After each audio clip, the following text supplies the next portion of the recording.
Question दिया गया है अपना घर का क्या तात्पर्य है, इसे भूलने की बात क्यों कही गई है। तो चलिएगा आप जल्दी से इस उत्तर को देखते हैं। तो देखिएगा प्यारे विद्यार्थी, इसका उत्तर दिया गया है पूरा का पूरा, आप लोग यहाँ से इसको देख लें और अच्छी प्रकार से इसके उत्तर को नोट कर लेंगे। पूरा का पूरा उत्तर लिखा ये। तो प्यारे विद्यार्थियों, स्वागत है आप सबका एक और नए वीडियो में। देख सकते हो प्यारे विद्यार्थियों, हमारे पास में आ चुका है मध्य प्रदेश अर्धवार्षिक परीक्षा 2023-24 कक्षा 11वीं का हिंदी का पूरा क्वेश्चन पेपर। तो देखिएगा प्यारे विद्यार्थियों, ये तो रहा आपका पूरा का पूरा क्वेश्चन पेपर और ये रहा आपके पेपर का सॉल्यूशन।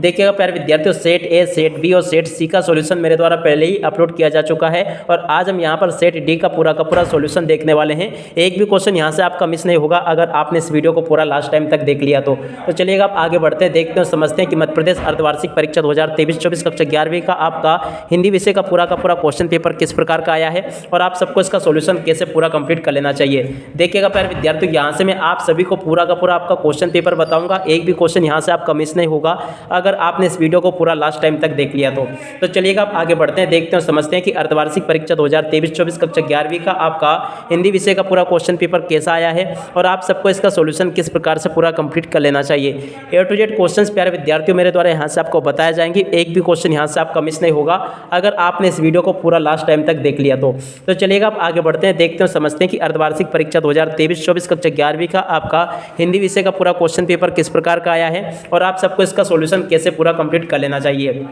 तो देखिएगा प्यारे विद्यार्थियों, आपके पेपर के लिए आपको 3 घंटे का समय दिया जाएगा और पूर्णांक होगा आपका 80 अंकों का। यहाँ से आप लोग देख ले, पढ़ ले, पूरा का पूरा समझ लेंगे।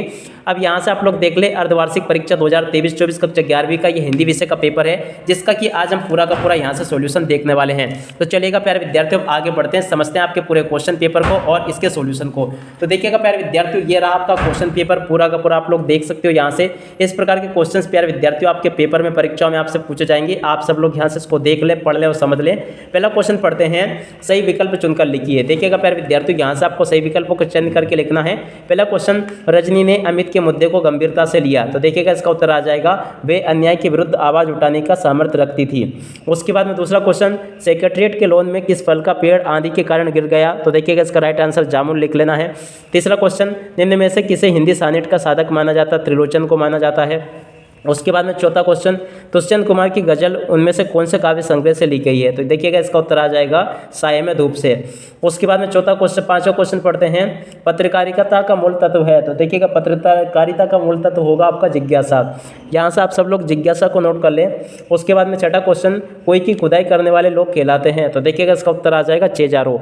अब इसके बाद में यहाँ से आप लोग इन क्वेश्चंस को पढ़ लेंगे। क्वेश्चन नंबर 2 जिसमें कि आपको रिक्त स्थान पूछे जाएंगे, आप सब लोग यहाँ से रिक्त स्थानों को देख लें। पहला क्वेश्चन, बेबी को पार्क में एक बंगाली लड़की मिली जिसका नाम था। तो देखिएगा उस बंगाली लड़की का नाम क्या था, सुनीति।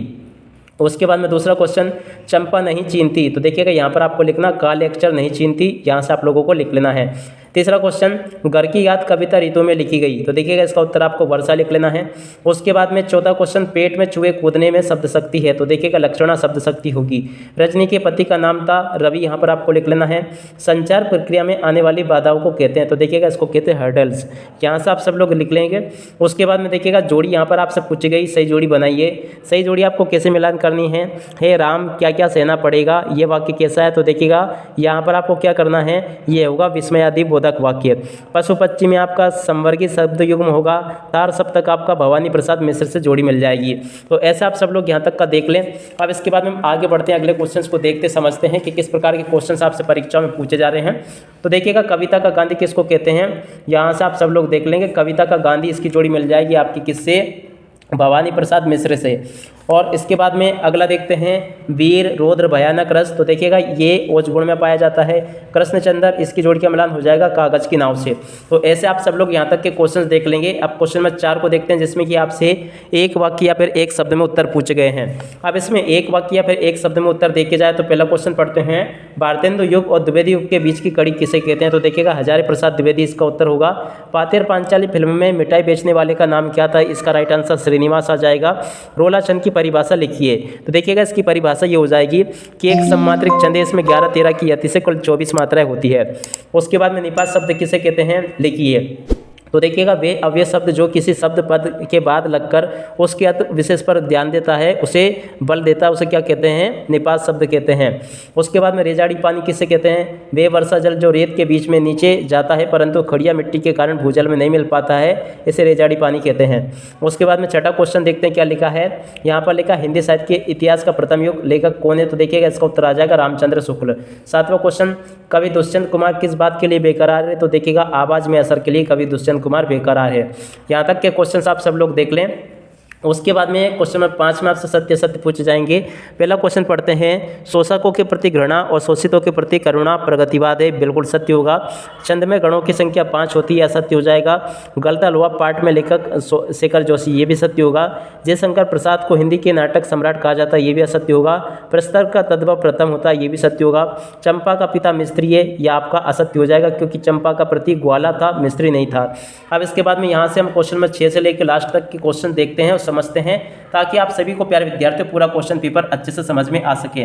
तो देखिएगा प्यारे विद्यार्थियों, ये जो क्वेश्चन दिया गया ना आपका, यहाँ से हम देखने वाले हैं। तो देखिएगा जो क्वेश्चन लिखा है आप सब लोग देख लें इसको। ये जो क्वेश्चन दिया गया है, अपना घर का क्या तात्पर्य है, इसे भूलने की बात क्यों कही गई है? तो चलिएगा आप जल्दी से इसको उत्तर को देखते हैं। तो देखिएगा प्यारे विद्यार्थियों, इसका उत्तर दिया गया है पूरा का पूरा। आप लोग यहाँ से इसको देख लें और अच्छे प्रकार से इसके उत्तर को नोट कर लेंगे। पूरा का पूरा उत्तर लिखा ये। उसके बाद में अगला क्वेश्चन, छायावाद की 2 विशेषताएं आपको बतानी है। तो चलिएगा आप आगे बढ़ते हैं और छायावाद की 2 विशेषताओं को देखते हैं। तो देखिएगा प्यारे विद्यार्थियों, छायावाद की 2 विशेषताएं ये लिखी है, आप सब लोग यहाँ से इसको देख लें और अच्छे प्रकार से इसको याद भी कर लेंगे। अब इसके बाद में अगला क्वेश्चन पढ़ते हैं क्या लिखा है। यहाँ तक के क्वेश्चंस मैंने आपको बता दिए। अब 8वां क्वेश्चन देखते हैं। तो देखिएगा इसमें लिखा, शिव शंभू की 2 गायों की कहानी के माध्यम से लेखक क्या कहना चाहता है? तो देखिएगा इसका उत्तर ये दिया गया है पूरा का पूरा। आप लोग यहाँ से इसको देख लें और अच्छे प्रकार से इसको याद भी कर लेंगे कि शिव शंभू की 2 गायों की कहानी के माध्यम से लेखक क्या कहना चाहता है। पूरा का पूरा आप लोग देख लें और इसको अच्छी प्रकार से याद भी कर लेंगे। उसके बाद में अगला क्वेश्चन देखते हैं, कहानी तथा उपन्यास में आपको अंतर बताना है, क्वेश्चन नंबर 9 में।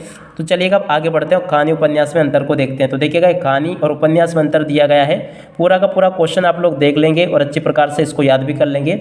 उसके बाद में 10वां क्वेश्चन, राजस्थान में कोई किसे कहते हैं? 10वां क्वेश्चन आपसे पूछा गया है। तो चलिएगा अब इसके उत्तर को देखते हैं कि राजस्थान में कोई किसे कहते हैं। तो देखिएगा इसका उत्तर मैं आपको बोलकर ही बता देता हूँ कि राजस्थान में कोई छोटे कुएं को कहा जाता है। और चाहे तो आप लोग इसकी अथवा वाले के उत्तर को देख लें यहाँ से। तातुस ने बेबी हवलदार को पेन और कॉपी देकर क्या कहा? तो देखिएगा इसका उत्तर ये होगा, आप सब लोग देख लें इसको। तो जैसा आपको उचित लगे आप सब लोग इन क्वेश्चंस को नोट करते चलें। और देखिएगा 11वां क्वेश्चन पूछा गया है, वॉचडॉग पत्रकारिता क्या है? तो देखिएगा इसका उत्तर ये आ जाएगा, वॉचडॉग पत्रकारिता क्या है। पूरा का पूरा क्वेश्चन देख लें और इसके उत्तर को भी नोट कर लेंगे आप सब लोग। उसके बाद में अगला क्वेश्चन देखते हैं 12वां, विश्व बिंब विधान योजना से आप क्या समझते हैं? तो देखिएगा बिंब विधान योजना आपसे पूछी गई है। तो ये आपका बिंब विधान योजना दी गई है पूरा का पूरा। आप लोग यहाँ से इसको अच्छी प्रकार से याद कर ले। पूरा का पूरा क्वेश्चन प्यारे विद्यार्थियों मेरे द्वारा आपको बताया जा रहा है। एक भी क्वेश्चन यहाँ से आपका मिस नहीं होगा अगर आपने इस प्रकार से पूरा इसको देख लिया, जान लिया और समझ लिया तो देखिएगा टोटली क्वेश्चंस मेरे द्वारा आपको बताए जा रहे हैं। यमक अलंकार की परिभाषा पूछी गई है क्वेश्चन नंबर 13 में। तो चलिएगा अब जल्दी से इसको देख लेते हैं। तो देखिएगा ये यमक अलंकार की परिभाषा दी गई है, आप लोग यहाँ से इसको नोट कर लें। अब इसके बाद में कुछ और क्वेश्चंस देखते हैं जो कि आपके पेपर में पूछे जा रहे हैं। उपसर्ग और प्रत्यय में अंतर आपसे पूछे गए हैं। तो चलिएगा उपसर्ग और प्रत्यय में अंतर देखते हैं। तो देखिएगा ये लिखा अंतर, उपसर्ग मूल शब्द से पहले, प्रत्यय मूल शब्द के बाद में लगते हैं।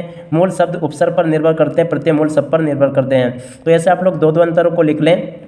उसके बाद में अगला क्वेश्चन पढ़ते हैं, तकनीकी शब्द से आप क्या समझते हैं? क्वेश्चन नंबर 15 आपसे पूछा गया है कि तकनीकी शब्द से आप क्या समझते हैं, या फिर आप लोग इसकी अथवा वाले में जो क्वेश्चन पूछा गया है इसको आप लोग कर सकते हो। तो देखिएगा तकनीकी शब्द से आप क्या समझते हैं, पूरा का पूरा उत्तर लिखा है। यहाँ तक का पूरा क्वेश्चन देख लें आप लोग और इसको अच्छी प्रकार से याद भी कर लें। तो देखिएगा यहाँ का मैंने पूरा का पूरा क्वेश्चन आपको बता दिया। अब इसके बाद में देखिएगा क्वेश्चन नंबर 16 में आपसे पूछा गया, भवानी प्रसाद मिश्र अथवा दुष्यंत कुमार का साहित्यिक परिचय आपको देना है। तो देखिएगा भवानी प्रसाद मिश्र या दुष्यंत कुमार का साहित्यिक परिचय आपको कैसे लिखना है। चलिएगा अब आगे बढ़ते हैं और इनको समझते हैं कि आप सभी को इनका सॉल्यूशन किस प्रकार से पूरा कंप्लीट कर लेना चाहिए। A to Z क्वेश्चंस बताऊंगा प्यारे विद्यार्थियों, यहाँ से एक भी क्वेश्चन यहाँ का मिस नहीं होगा अगर आपने इसको पूरा देखा।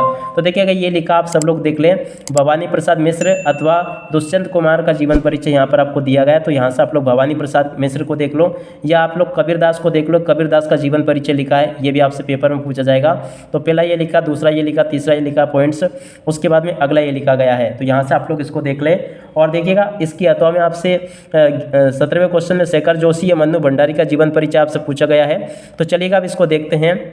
तो देखिएगा यहाँ पर आप लोग मुंशी प्रेमचंद का कर लीजिएगा, ये भी आपके पेपर में आपको देखने को मिलेगा। आपको जीवन परिचय कुछ इस प्रकार से लिखना होगा, पूरा का पूरा देख ले आप लोग यहाँ तक का, और ये कुछ ये लिखा गया है। और ये मन्नू भंडारी का जीवन परिचय लिखा है, तो इसको भी आप लोग देख लें और अच्छे प्रकार से इसको नोट कर लेंगे पूरा का पूरा यहाँ तक का, और इसको देख लें अच्छी प्रकार से, ताकि आप सब लोग इसको परीक्षाओं में लिख कर आ सको। तो देखिएगा यहाँ तक के सभी क्वेश्चंस मैंने आपको बता दिए। क्वेश्चन नंबर 18 में आपको भावपल्लवन करना, तो इसको तो आप लोग कर ही लोगे। और उसके बाद में देखिएगा क्वेश्चन नंबर 20 में आपको संदर्भ प्रसंग सहित व्याख्या करनी है, जिसमें कि आपको दिया गया है आज उनके स्वर्ग। तो देखिएगा आज उनके स्वर्ग जो लिखा है ना, इसकी व्याख्या करते हैं कि किस प्रकार से आप सबको इसकी व्याख्या करनी है, या कहाँ तो ते था, इन दोनों में से किसी भी एक की व्याख्या करनी होगी आपको। तो देखिएगा आप सब लोग इनकी व्याख्या करना सीख लें, क्योंकि ये बिल्कुल आपसे पेपर में परीक्षाओं में पूछी जाएगी। तो आप सब लोग इसलिए इसकी व्याख्या करना सीख लें, क्योंकि ये बिल्कुल आपके पेपर में परीक्षाओं में आपसे पूछी जा रही है। तो आप लोग इसको देख लेंगे। अब चलेगा आप आगे बढ़ते हैं और आगे के क्वेश्चंस को देखते हैं, ताकि आप सबको सभी क्वेश्चंस और उन सभी क्वेश्चंस के आंसर अच्छी प्रकार से समझ में आ सके। तो देखिएगा प्यारे विद्यार्थियों, यहाँ तक के जो क्वेश्चंस मैंने आपको बताए, जैसे कि विचरने का समय, इसकी व्याख्या देखते हैं, इसकी व्याख्या कहाँ मिलेगी। तो देखिएगा आप तो मैं व्याख्या के लिए आपको ऐसे क्वेश्चंस बता देता हूं जो बिल्कुल आपके पेपर में पूछे जाएंगे। तो देखिएगा हम तो एक करी स्वरूप सोही, ये वाली व्याख्या आप लोग करना सीख लेंगे। ये बिल्कुल आपसे पेपर में परीक्षाओं में पूछी जाएगी पूरी, और ये आपका कबीर वाले पाठ की व्याख्या है पूरी की पूरी, यहाँ तक का देख लें। और इसके अलावा गद्यांश अगर मैं बताऊँ आपको, तो गद्यांश की भी एक दो व्याख्या करना सीख लेंगे आप लोग, ये बिल्कुल आपसे पेपर में पूछी जाएगी। अब देखिएगा अब आगे बढ़ते हैं, अगले क्वेश्चन को देखते हैं। नगर पुलिस अधीक्षक को एक पत्र लिखना है जिसमें मोहल्ले में हो रही चोरी की वृद्धि की शिकायत की गई हो। तो देखिएगा यहाँ से आप सब लोग इसको देख लेंगे। ये नगर पुलिस अधीक्षक को पत्र इस प्रकार से लिख देना आपको पूरा का पूरा, यहाँ तक का आप लोग पूरा इसको देख लें और अच्छी प्रकार से इसको समझ भी लेंगे। अब देखिएगा प्यारे विद्यार्थियों, बाकी बचा आपका निबंध, तो निबंध को आप स्वयं भी इसको लिख सकते हो। अब देखिएगा प्यारे विद्यार्थियों, इसी के साथ में इस वीडियो को यहीं पर समाप्त करते हैं। नमस्कार, जय हिंद, जय भारत।